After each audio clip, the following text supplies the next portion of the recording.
Hello friends, एके education में आप सभी का स्वागत है। फ्रेंड्स, आज हम पढ़ने वाले हैं कुली बेगार आंदोलन के बारे में, जिसको कि रक्तहीन क्रांति के रूप में भी जाना जाता है उत्तराखंड के इतिहास में। तो फ्रेंड्स, आज का टॉपिक काफी महत्वपूर्ण होने वाला है, क्योंकि इसमें हम कुली बेगार प्रथा के बारे में पूरी जानकारी का अध्ययन करने वाले हैं। पूरा अध्ययन करने वाले हैं हम इसका। तो फ्रेंड्स, टॉपिक स्टार्ट करने से पहले मैं आपको बता दूं, यदि आप हमारे चैनल पर नए हैं या आपने अभी तक हमारे चैनल को सब्सक्राइब नहीं किया है, तो कृपया हमारे चैनल को सब्सक्राइब कर लें, ताकि आप तक हमारे वीडियो के नोटिफिकेशन सबसे पहले पहुंच सकें। फ्रेंड्स, स्टार्ट करते हैं आज का टॉपिक, कुली बेगार आंदोलन। जैसे कि आप स्क्रीन पे देख रहे होंगे, कुली बेगार आंदोलन, और इसको रक्तहीन क्रांति के रूप में भी जाना जाता है, क्योंकि इसमें भी ये आंदोलन हुआ था, तो इसमें कोई भी ऐसा नहीं हुआ था कि कोई रक्तपात हुआ हो, तो इसलिए रक्तहीन क्रांति के रूप में भी इसको जाना जाता है। अब बात करते हैं कि कुली बेगार प्रथा में हम क्या क्या पढ़ने वाले हैं। तो कुली बेगार आंदोलन या कुली बेगार प्रथा क्या थी, किसके अथक प्रयास से कुली बेगार प्रथा का अंत हुआ, और कुली बेगार आंदोलन एक रक्तहीन क्रांति के रूप में क्यों जाना जाता है। तो ये सारी चीजें हम इसमें पढ़ने वाले हैं आज के टॉपिक में। तो आप लोग इसको अच्छे से ध्यानपूर्वक देखिए। फ्रेंड्स, बात करते हैं कुली बेगार प्रथा क्या थी। तो सबसे पहले बात करते हैं कुली बेगार प्रथा क्या थी, तो इसके बारे में अध्ययन करते हैं। आम आदमी से कुली का काम बिना पारिश्रमिक दिए कराने को कुली बेगार कहा जाता है। जैसे कि इसके नाम से ही अभिहित हो रहा है कि कुली बेगार मतलब कुली का काम करा के उसका मतलब बेगार, बिना काम के कुली का काम करवाना। आम आदमी से कुली का काम बिना पारिश्रमिक दिए कराने को कुली बेगार कहा जाता है। विभिन्न ग्रामों के प्रधानों का यह दायित्व होता था कि वह एक निश्चित अवधि के लिए निश्चित समय में कुली शासक वर्ग को उपलब्ध कराएगा। तो उस समय जो शासक होते थे, तो ग्राम प्रधान का क्या दायित्व होता था कि वो क्या करेंगे, प्रत्येक दिन निश्चित संख्या में क्या होगा, गांव से कुली का काम कराने के लिए वहां पे आदमी उपलब्ध कराएगा।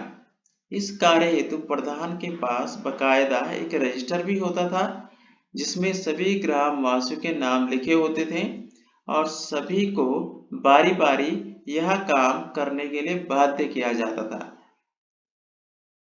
तो क्या होता था, ये उनकी मर्जी के बिना कराया जाता था। गांव में जो प्रधान होते थे उनके पास एक रजिस्टर होता था। वो क्या करते थे, जैसे कि जो जो अंग्रेज होते थे, जो शासक वर्ग होते थे, उनका काम करने के लिए वो जो रजिस्टर होता था, उसमें जो नाम होते थे, उन नामों में से एक निश्चित समय के लिए निश्चित संख्या में कुली उपलब्ध कराए जाते थे कि आज आप कुली का काम करोगे, दूसरे दिन कोई और करेगा। तो इस प्रकार से यह व्यवस्था चल रही थी। यह तो घोषित बेगार था, और इसके लिए शासक वर्ग के भ्रमण के दौरान उनके खान पान को लेकर हर ऐशो आराम की सुविधाएं भी आम आदमी को ही जुटानी पड़ती थी। तो हर चीज से लेकर जो भी उनकी जरूरतें होती थी, जब भी वो भ्रमण पे जाते थे, तो उस समय की जितनी भी व्यवस्थाएं होती थी, वो सारे आम आदमी को ही जुटानी पड़ती थी। अब जो नेक्स्ट है, कुली बेगार आंदोलन का कारण। अब इस कुली बेगार आंदोलन का कारण क्या था, उसके बारे में देखते हैं। प्रधानों, जमींदारों और पटवारियों के मिली भगत से व आपसी भेदभाव के कारण, इसके प्रधानों, जमींदारों और पटवारियों के मिली भगत से व आपसी भेदभाव के कारण जनता के बीच असंतोष बढ़ता गया, क्योंकि गांव के प्रधान व पटवारी अपने व्यक्तिगत हितों को साधने या बैर भाव निकालने के लिए इस कुरीति को बढ़ावा देने लगे थे। इस कुप्रथा के खिलाफ लोग एकत्रित होने लगे थे। अब क्या हुआ कि जो शासक वर्ग थे, जो अंग्रेज लोग थे, उनके लिए तो था ही, लेकिन अब उनके जरिए प्रधान, जमींदार और पटवारी ये सब आपस में मिलजुल कर क्या करते थे, या आपसी भेदभाव के कारण जनता को परेशान करने के लिए भी उनसे बदला निकालने लगे थे और इस कुरीति का ये प्रयोग करने लगे थे। कभी कभी तो लोगों को अत्यंत घृणित काम करने के लिए भी मजबूर किया जाता था, जैसे कि अंग्रेजों की कमोड या गंदे कपड़े आदि धोना। इसके विरोध में भी लोग परस्पर एकजुट होने लगे। अंग्रेजों द्वारा कुलियों का शारीरिक व मानसिक रूप से दोहन किया जा रहा था। कुली बेगार आंदोलन का इतिहास। अब देखिए, अंग्रेजों द्वारा कुलियों का शारीरिक व मानसिक रूप से भी दोहन किया जाने लगा था। अब बात करते हैं कुली बेगार आंदोलन का इतिहास। अब इसका इतिहास क्या कहता है? कुली बेगार आंदोलन का जो इतिहास है वो क्या कहता है? सबसे पहले चंद शासकों ने राज्य में घोड़ों से संबंधित एक कर घोटालो निरूपित किया था। संभवतः कुली बेगार प्रथा का यह एक प्रारंभिक रूप था। चंद शासकों से ये स्टार्ट हो चुका था। आगे चलकर गोरखाओं के शासन में इस प्रथा ने व्यापक रूप ले लिया, लेकिन वह अंग्रेजों ने अपने प्रारंभिक काल में ही इसे समाप्त कर दिया। पर धीरे धीरे अंग्रेजों ने न केवल इस व्यवस्था को पुनः लागू किया, परंतु इसके दमनकारी रूप तक पहुंचाया। पहले यह कर तब आम जनता पर नहीं, वरन उन मालगुजारों पर आरोपित किया गया था जो भूस्वामियों या जमींदारों से कर वसूला करते थे। अतः देखा जाए तो यह प्रथा उन काश्तकारों को ही प्रत्यक्ष तौर पर प्रभावित करती थी जो जमीन का मालिकाना हक रखते थे, पर वास्तविकता के धरातल पर सच यह था कि इन संपन्न भूभाग स्वामियों व जमींदारों ने अपने हिस्सों का कुली बेगार, भूमि विहीन कृषकों, मजदूरों व समाज के कमजोर तबकों पर लाद दिया, जिन्होंने इसे सशर्त पारिश्रमिक के रूप में स्वीकार लिया। इस प्रकार यह प्रथा यदा कदा विरोध के बावजूद चलती रही। अब बात करते हैं कुली बेगार आंदोलन की पृष्ठभूमि कि इसकी पृष्ठभूमि क्या रही, कैसे कैसे ये आंदोलन उजागर हुआ। सबसे पहले 1857 में विद्रोह की चिंगारी कुमाऊं में भी फैली। हल्द्वानी कुमाऊं क्षेत्र का प्रवेश द्वार था। वहां से उठे विद्रोह के स्वर को उसकी प्रारंभिक अवस्था में ही अंग्रेज कुचलने में समर्थ हुए, लेकिन उस समय के दमन का क्षोभ छिटपुट रूप से समय समय पर विभिन्न प्रतिरोध के रूप में फूटता रहा। इसमें अंग्रेजों द्वारा कुमाऊं के जंगलों की कटान और उनके दोहन से उपजा हुआ असंतोष भी था। यह असंतोष घनीभूत होते होते एक बार फिर 20वीं सदी के पूर्वार्ध में कुली विद्रोह के रूप में फूट पड़ा। 1913 में कुली बेगार यहाँ के निवासियों के लिए अनिवार्य कर दिया गया। इसका हर जगह विरोध किया गया। बद्रीदत्त पांडे जी ने इस आंदोलन की अगुवाई की। अल्मोड़ा अखबार के माध्यम से उन्होंने इस कुरीति के खिलाफ जन जागरण के साथ साथ विरोध भी प्रारंभ कर दिया। तो इसके प्रणेता कौन थे, किसने इसको उजागर किया? बद्रीदत्त पांडे जी ने।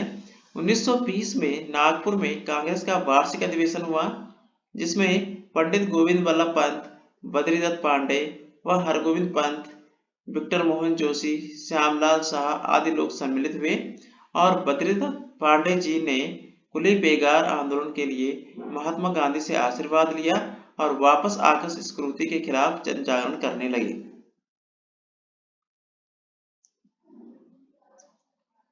अब बात करते हैं कुली बेगार प्रथा का अंत। इसका अंत कैसे हुआ? 13-14 जनवरी 1921 को उत्तरायणी पर्व के अवसर पर 13-14 जनवरी 1921 को उत्तरायणी पर्व के अवसर पर कुली बेगार आंदोलन की शुरुआत हुई।